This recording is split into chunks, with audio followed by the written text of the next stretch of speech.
মাগরিবের পরে কারো সঙ্গে কথা না বলে এই দোয়াটি 7 বার পরে আল্লাহ তাআলার কাছে যা চাইবেন আল্লাহ আপনাকে তাই দান করবে। অভাবে আছেন, ঋণগ্রস্ত আছেন, মাথায় টেনশন, ঋণের বোঝা, বাড়িতে থাকতে পারতেছেন না, আল্লাহ সব আপনার পেরেশানি দূর করে দেবে ইনশাআল্লাহ, যদি আপনি আমলটি করতে পারেন। আমল মানুষের জীবন বদলিয়ে দেয়, আমল মানুষের জীবনকে পরিবর্তন করে দেয়। আল্লাহ তাআলা আপনার সব দোয়া কবুল করে নেবেন ইনশাআল্লাহ।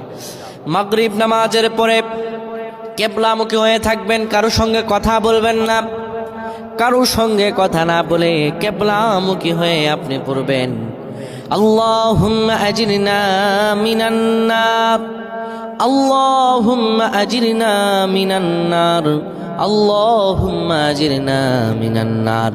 যদি এটি আপনি মাগরিব নামাজের পরে কারো সঙ্গে কথা না বলে পড়ে 7 বার পরে দুটি হাত তুলে আল্লাহর কাছে দোয়া করেন, আল্লাহ জাহান্নামের আগুন থেকেও বাঁচাবেন এবং আল্লাহ আপনার সব দোয়াগুলো কবুল আর মঞ্জুর করে নেবেন। আল্লাহুম্মা আমিন।